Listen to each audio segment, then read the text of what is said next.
હવે નજર કરીશું અભયારણ્યમાં ઘોર અપરાધ વિશે।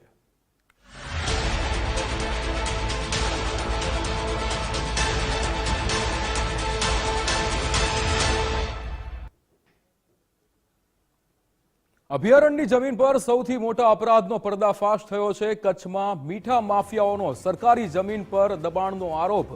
કડોલ અભયારણ્યમાં ગેરકાયદેસર દીકતા ધંધાનો પર્દાફાશ। સામાજિક કાર્યકર શિવભા જાડેજાએ લગાવ્યા સનસનીખેજ આરોપ કે જેમાં ગૌચર કે વન વિભાગ અંતર્ગતની જમીન પર મીઠું પકવવાનો દીકતો ધંધો। સરકારની હજારો એકર જમીનમાં ખુલ્લેઆમ મીઠું પકવવાનું કામ થઈ રહ્યું છે।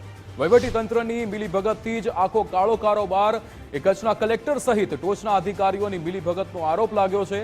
વન વિભાગના સંબંધિત અધિકારીઓની મિલીભગતનો પણ આરોપ લાગ્યો છે। અભયારણ્યમાં વાહનોનો પ્રવેશ પ્રતિબંધિત છતાં હિટાચી મશીનની લાંબી કતાર જોવા મળી। અંદાજે 10,000 એકર જમીનમાં માફિયાઓનો કાળો કારોબાર। ત્યારે સ્થાનિકો દ્વારા આખા ગોરખ ધંધા અંગે અનેકવાર રજૂઆત કરાયાનો દાવો પણ છે। વારંવાર રજૂઆતો પછી પણ ખાઈ બદેલું તંત્ર એ આંખ આડા કાન કરી રહ્યું છે। કોણ નોટોના બંડલ સ્વીકારીને સરકારી તિજોરીને આ નુકસાન પહોંચાડી રહ્યું છે? કૌભાંડની તપાસ સીઆઈડી ક્રાઇમને સોંપે તેવી વ્યાપકપણે ઉગ્ર માંગ થઈ છે।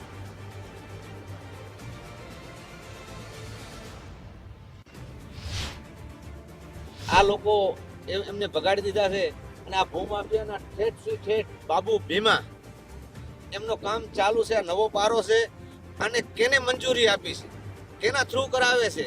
અને જે કચ્છની અંદર મોટા રણની અંદર કડોલ ગામની બાજુમાં ઓછામાં ઓછા 100 થી 150 કારખાના છે। હું ત્યારે અંદર આવ્યો ત્યારે જોવા જડ્યું અને ગેરકાયદેસર જ આ ભૂમાફિયા કામ કરે છે। આના કાં તો આરએફઓ સાહેબને નાણાં પહોંચી જતા હોય, કાં ડીઓફઓ સાહેબને પહોંચી જતા હોય। આ અધિકારીઓ આની અંદર લઈને જ કામ કરાવે છે।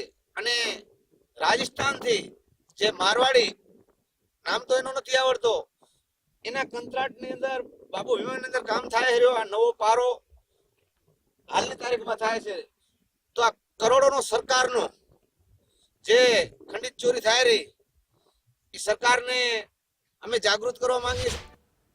ત્યારે સવાલ થઈ રહ્યા છે કે વારંવાર રજૂઆતો કરવા છતાં પણ ધ્યાન નથી કેમ આપતા કચ્છ કલેક્ટર? વન વિભાગના અધિકારીઓની ખાયકી સાથે શું મિલીભગત કરવામાં આવી રહી છે? વહીવટી તંત્રની મિલીભગતથી જ આખો આ કાળો કારોબાર થઈ રહ્યો છે। કરોડ રૂપિયાનું કૌભાંડ આચરનારા સામે કેમ આંખ આડા કાન કરી રહ્યું છે તંત્ર? આપણી સાથે ધર્મેશ વૈદ્ય જોડાઈ ગયા છે, વધુ વિગતો મેળવીશું। ધર્મેશ, જે રીતે કચ્છમાં મીઠા માફિયાઓનો સરકારી જમીન પર દબાણનો આરોપ, શું વિગતો?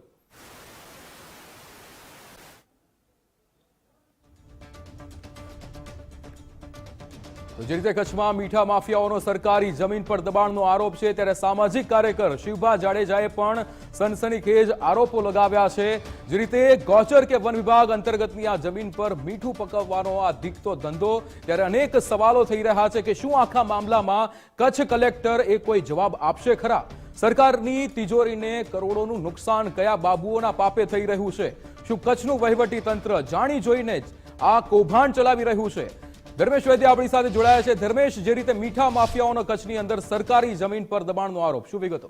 વિક્રમ, જે શિવભા જાડેજા નામના સામાજિક કાર્યકરનો વિડીયો વાયરલ થતા જ આપણે ગુજરાત ફર્સ્ટે તપાસ કરી તો જે અભયારણ્ય કહેવાય છે એના જે નિયમો છે કે જ્યાં કોઈ વાહનોને પ્રવેશવા ન હોય છતાં ત્યાં હિટાચી મશીનો ચાલે છે।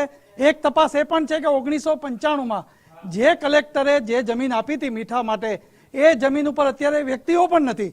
તો અત્યારે જે ગ્રુપે કબજો સંભાળ્યો છે એની પાછળ કંઈક મિલીભગત હોય એવું લાગી રહ્યું છે।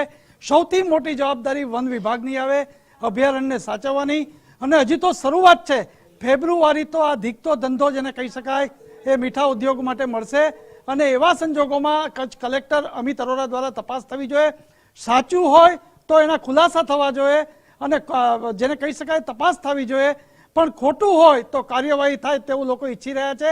કારણ કે બે રોકટોક અભયારણ્યમાં મીઠા માટે અત્યારે જે ખોદકામ થઈ રહ્યું છે એ ફેબ્રુઆરીની તૈયારી કરવામાં આવી રહી છે, અને અલગ અલગ ભગવાનના નામે ગ્રુપો બનાવીને આ અત્યારે કાર્યવાહી થઈ રહી છે। ખરેખર એના નામે જમીન છે, એનાથી વધુ જમીન ખોદકામ થાય। આ તમામ તપાસ ઉપર હવે આધાર છે અમિત અરોરા કલેક્ટર ઉપર, અને વન વિભાગના જે અધિકારીઓ છે આ બાબતે ખુલ્લેઆમ કાર્યવાહી કરે, કોઈ રાજકીય દબાણ વગર કાર્યવાહી કરે તે જરૂરી। આપણી સાથે મામલતદાર જોડાઈ ગયા છે ગુજરાત ફર્સ્ટ સાથે। મામલતદાર સાહેબ, જે કડોલનું અભયારણ્ય છે ત્યાં મીઠા માટેની જે વાત છે એ મીઠા ઉદ્યોગ માટે હિટાચી મશીન ચાલે છે, એ અભયારણ્ય છે, આ કાર્યવાહી બે રોકટોક થાય છે, આપ શું કહેશો?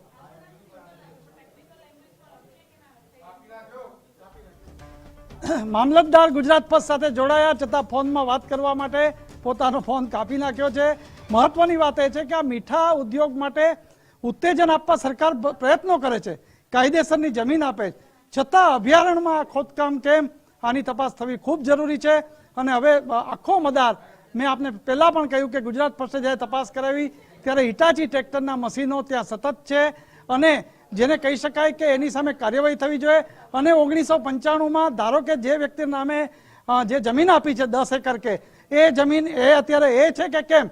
અને સૌથી મોટો સવાલ પીજીવીસીએલ તંત્ર ઉપર કે ફોન સ્વિચ ઓફ કરી નાખ્યો. મામલતદાર બચાવ મામલતદારે ફોન સ્વિચ ઓફ કરી નાખ્યો. સૌથી ગુજરાત ફર્સ્ટ જ્યારે આ બાબતે ખરાઈ કરવા માટે કોઈ અધિકારીને પૂછે તો ફોન સ્વિચ ઓફ કરી નાખે છે. તો કોઈ રાજકીય પ્રેશરથી દબાઈ રહ્યા છે, પરંતુ ગેરકાયદેસર હોય તો કલેક્ટર તંત્ર તપાસ કરે. એક તરફ ગીર સોમનાથમાં કલેક્ટર છે એ જેને કહેવાય પેશકદમી માટે ઝુંબેશ આદરી છે, ગામે ગામ નીકળી રહ્યા છે. તો અપેક્ષા તો અમિત અરોરા પાસે પણ છે કે સત્ય હોય તો દૂધનું દૂધ ને પાણી પાણી કરો, સાચું હોય તો એના ખુલાસા હોવા જોઈએ. પરંતુ અત્યારે જે અભયારણ્યમાં જે ગેરકાયદેસર મીઠાનો ઉદ્યોગ ચાલી રહ્યો છે એ કોઈ પણ ભગવાનના નામે ગ્રુપ ભલે હોય પણ રાજકીય કનેક્શન છે. આ રાજકીય કનેક્શન તપાસ કર્યા વગર, દબાણ કર્યા વગર કાર્યવાહી કરશે તો જેને કહી શકાય કે એક પ્રજાના અધિકારી તરીકે બહુ તટસ્થ હતી આ કામ જરૂરી છે. અભયારણ્યમાં કોઈ પ્રકારનું વાહન આવવું ન જોઈએ, અવાજ ન આવવા જોઈએ, છતાં